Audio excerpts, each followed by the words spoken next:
पुरुषों को लगता है कि उनका घूरना स्त्रियों को दिखाई नहीं देता, पर जो स्त्रियां ना पूरे होने वाले ख्वाब देख लेती हैं, लंबे घूंघट में आते जाते मेहमान देख लेती हैं, घर में बैठ के सारा संसार देख लेती हैं, वो तुम्हारा घूरना नहीं देख पाएंगे।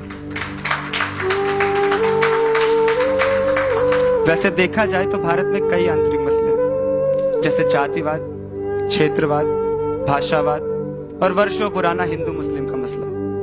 पर घूरती नजरें कभी भेदभाव नहीं करती, वो हर वर्ग की स्त्री को घूरती। पुरुष क्या घूरते होंगे?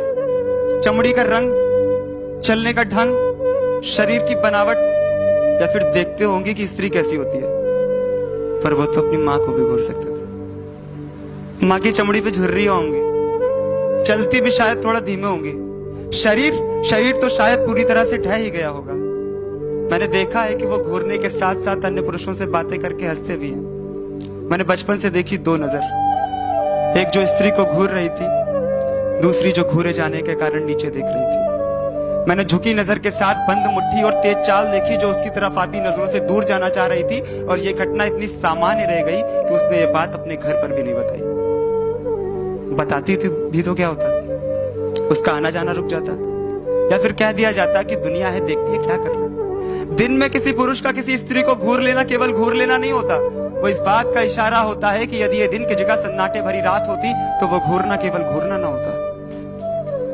इसलिए घूरती नजर और झुकी नजर के अलावा जरूरत है अब तीसरी नजर की, जो पुरुषों की आंखों में आंखें डालकर उसे उसकी नग्नता का एहसास करा सके। पलटकर घूरना भी केवल घूरना नहीं होता, इस बात का इशारा होता है कि सदियों पुरानी चल रही सत्ता को चुनौती कैसे दिया जाता है। पलटकर घूरना यह बताता है कि वस्तुओं में भी जान होती है, उनके पास भी आंख होती है। वस्तु, भोग की वस्तु, स्त्री को वही तो समझा जाता है। पर पलटकर घूरने से इस बात की पुष्टि नहीं होती कि स्त्री सुरक्षित है, पर यह जरूर सिद्ध हो जाता है कि स्त्री कमजोर नहीं है।